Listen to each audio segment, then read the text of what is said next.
कोल्हापूरकरांसाठी ही बातमी मोठी आहे। करवीर तालुक्यातल्या विकासवाडी इथे इंटरनॅशनल लेवलचं क्रिकेट स्टेडियम बांधायला अधिकृत मंजुरी मिळाली आहे आणि त्याहून महत्त्वाची गोष्ट म्हणजे या इंटरनॅशनल क्रिकेट स्टेडियमला अजित पवार यांचं नाव देण्यात येणार आहे।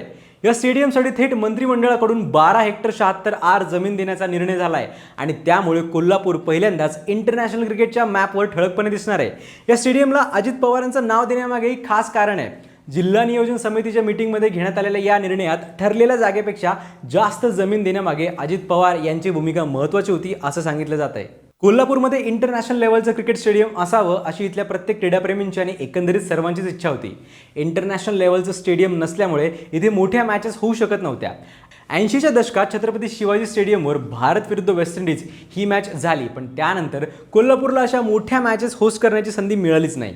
आता विकासवाडीतलं स्टेडियम पूर्ण झाल्यानंतर नॅशनल आणि इंटरनॅशनल क्रिकेट मॅचेसचं आयोजन होण्याचा मार्ग मोकळा झाला आहे।